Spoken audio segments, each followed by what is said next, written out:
Not there for the first steps. He was not there for the school plays or the broken arms or the nights they cried and needed someone to stay.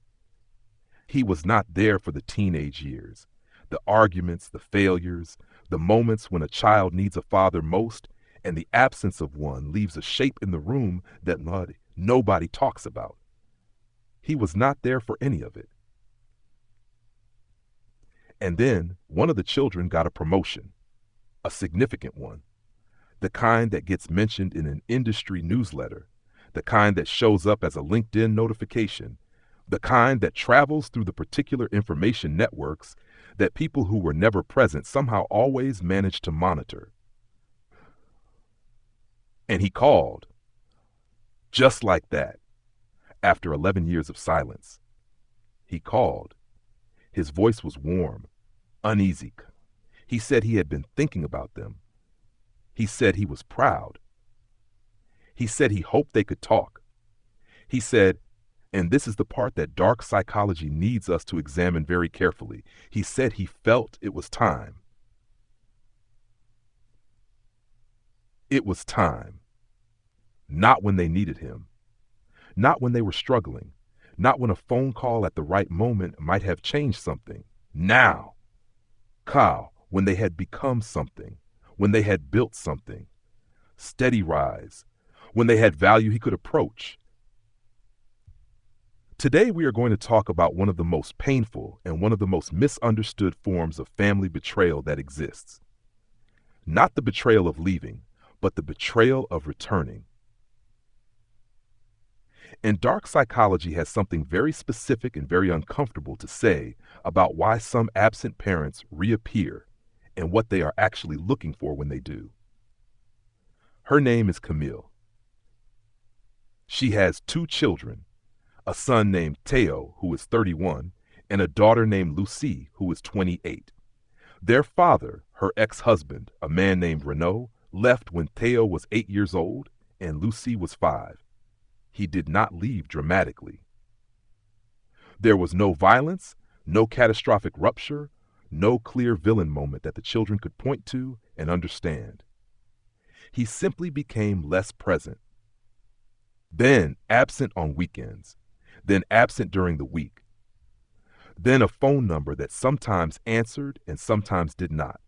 Fading, nothing.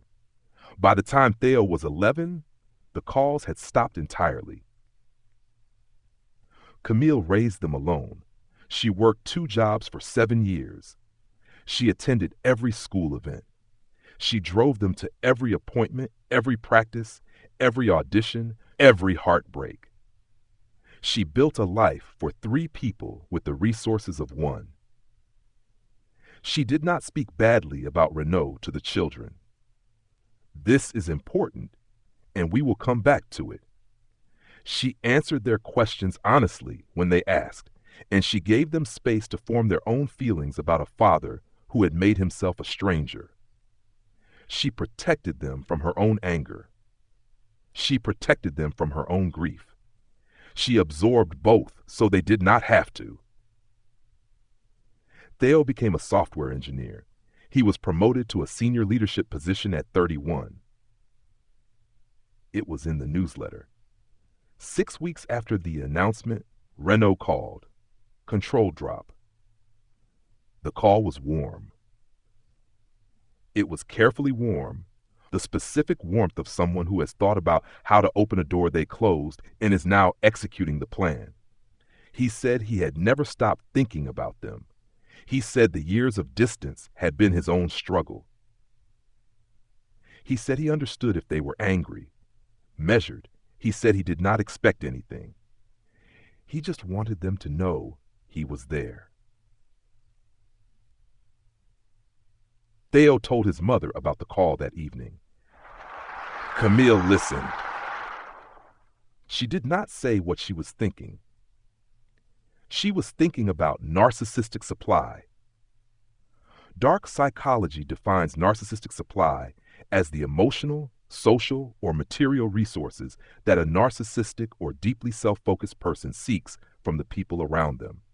Attention, admiration, status. the reflected glow of being associated with someone successful. The narcissistic parent who abandons their children in difficulty and returns in their success is not returning because they miss them. They are returning because the children have become something worth returning for. This does not always look like exploitation. It often looks like love. It often feels like love. But dark psychology asks us to look not at the moment, but at the pattern. And the pattern says, this person was absent during need and present during success. That pattern has a name, and the name is not love. Théo met his father for coffee 3 weeks after the call. He went alone. He went because he needed to see for himself. Honest, because there is a part of every child of an absent parent that never fully lets go. A part that still hopes, maybe this time, maybe now. The coffee was pleasant. Renaud was charming. He asked about the work. Then, gently, almost invisibly, he mentioned a connection. There it was. There was. Not a demand. Not even a request.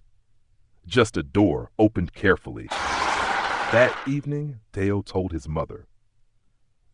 And Camille, after 23 years of silence, restraint, and strength, said something he would never forget. She said, he came back for the harvest. He was never there for the planting. Final truth. If you are the one who received that call, your feelings are not simple. They are a mix of longing, anger, grief, and something that feels like hope, even when you don't want it to. That hope is not weakness. It is human. But being human does not mean being unprotected. The question is not whether you can love someone who was absent, measured. The question is whether the version of them who returned deserves access to the version of you that you built. And if you are the one who stayed, the one who built everything, respect. There is something you need to understand. What you built lives inside your children, and no one who arrives later can take that away. They can stand near it. They can admire it. They can even try to claim it. But they did not build it. The harvest belongs to the one who planted. Tell me something in the comments. Has someone ever come back into your life only after you became something? And what did that feel like? Subscribe for Series 2. We're going deeper. And next time, we answer the question that follows this one. Not how people return, but why they leave in the first place. I'll see you there.